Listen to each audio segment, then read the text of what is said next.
Alright, are we up and running? Looks like we are. Let's talk about regression and correlation prediction.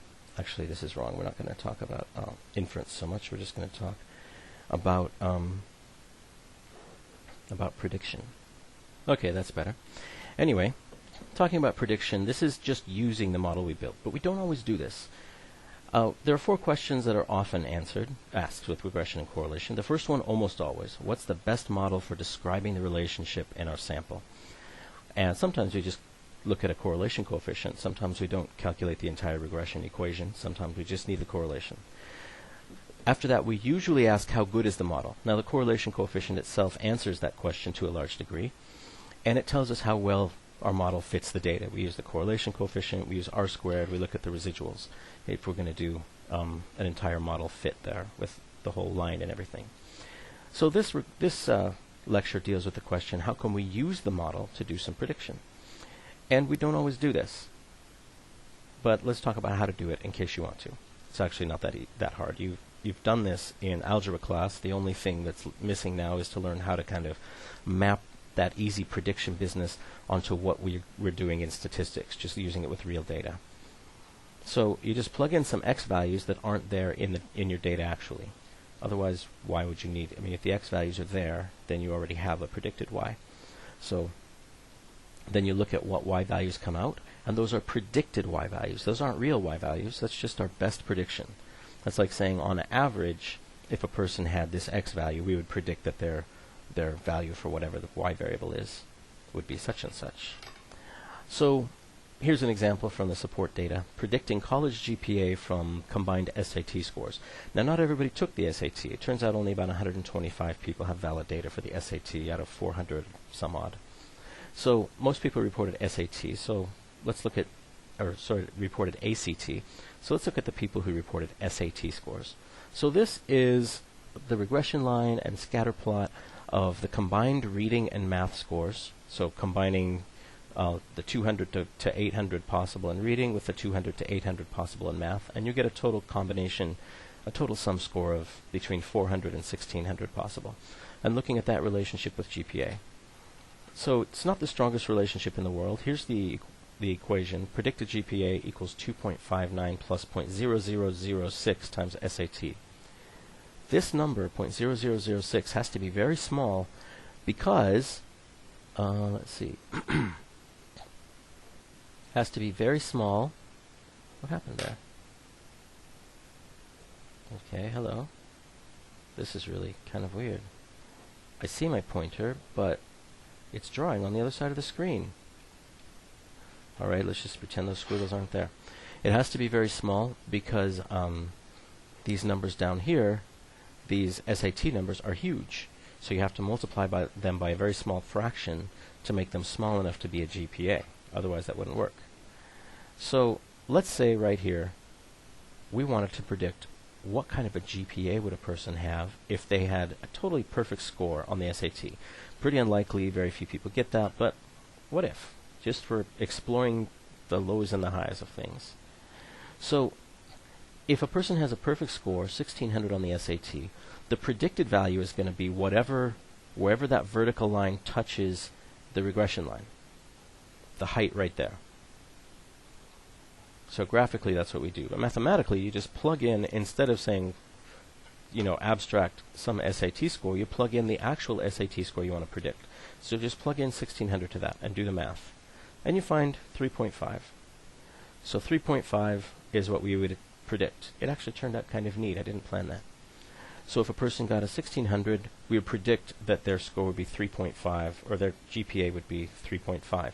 Now you see plenty of people who didn't even get 1600s have higher than 3.5.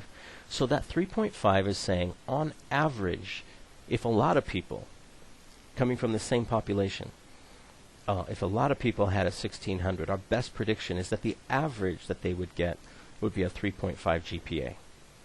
So some would be lower than 3.5, some would be higher, etc. Now there's a problem.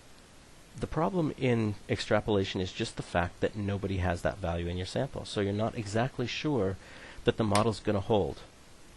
So let's look at another example and check out and just kind of hammer this in. Let's say your GPA in this study is being predicted not by your SAT score, but by your academic self-efficacy.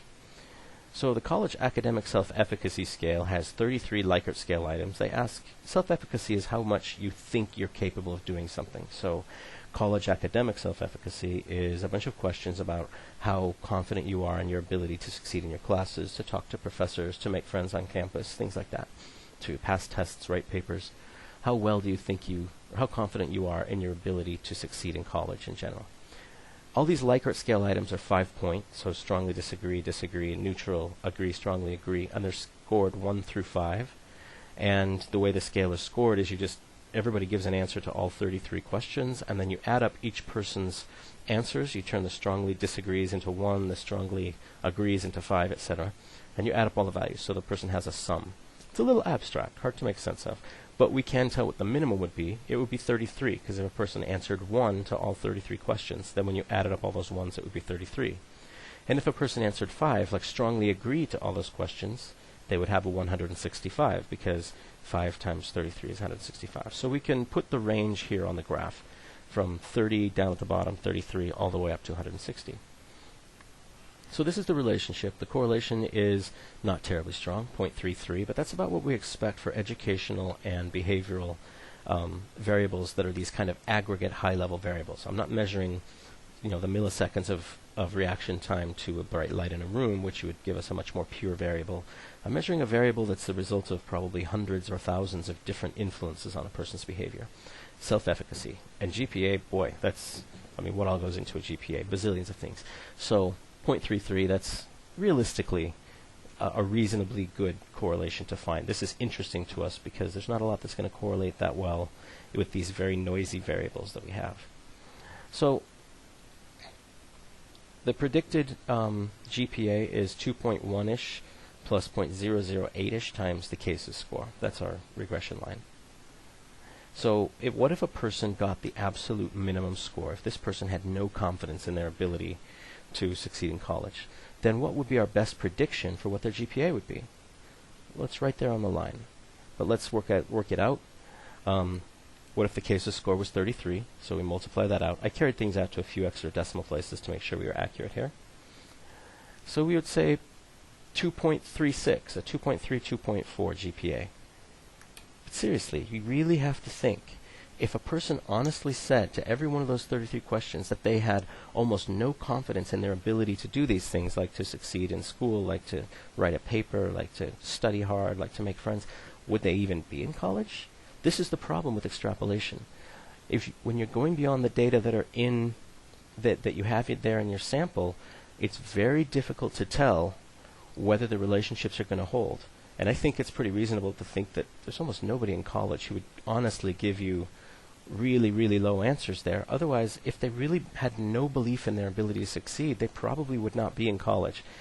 And if they were, I'm pretty sure they probably wouldn't be getting a 2.4 GPA. I mean, if you have no belief in your ability to succeed at something, you usually don't try very hard. That's from other areas of psychology and common sense.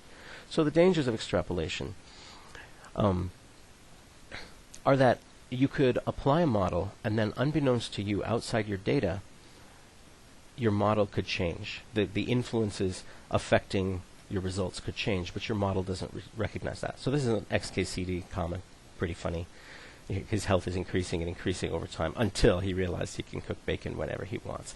But what if he did prediction before he discovered his ability to cook bacon? Then he would have predicted this health trend that just went up and up and up. And when he was, 50, he would have had really excellent health. But there's a big difference between what he would have predicted and what actually happened because of bacon. So extrapolating doesn't take into account reasons why the pattern might change outside your data, and there are lots of reasons. Another reason is because some trends just are self-limiting. Not that something happens necessarily, but some trends just realistically can't keep going. So this is another XKCD. He's Googling trends in the word sustainable. It's just become a really popular word. And he's using Google tools to determine the percentage of words in published books out there that are sustainable. How frequent is that word? And It's getting more and more and more and more popular until now. And so he just says, wow, look at that great line. Let's just extrapolate. So by the year 2109, every sentence written in the English language will be just the word sustainable repeated over and over and over again, because it will be 100% of all words, which is stupid, of course, because that's not going to happen. So he's making fun of extrapolation, and he's making fun of the word sustainable, too, in our silly popularity contests of these things.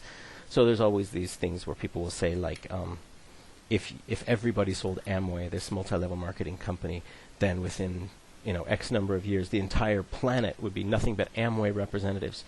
True, but it's not going to happen, because there are all sorts of reasons why not everybody on the planet is going to turn into an Amway representative. And even if Amway was even more successful than it is, a lot of people, that success itself would change the way we think about things. And there would be reaction. So extrapolations in small samples are even more unreliable. So that if you've got a small n and think anything less than about 30, 50, something like that, you really shouldn't be trusting these extrapolations. You should be trying to find an n of hundreds. So this comic gives you a great by the way. Okay. And sometimes the research itself can change things. This is just an excuse for me to put this joke in there, where the guy says that our relationship declined, and his girlfriend or boyfriend or whoever said, that's when you started graphing everything. So the research itself can cause reaction. That's probably not the biggest concern, but it was a cheap excuse to put a joke into my PowerPoint slides. So that's all I've got to say about prediction. We're not really going to get too much into it. We might do a prediction example in class, maybe, probably not. It's just something you can do with regression. And thanks for paying attention, and I'll do more later.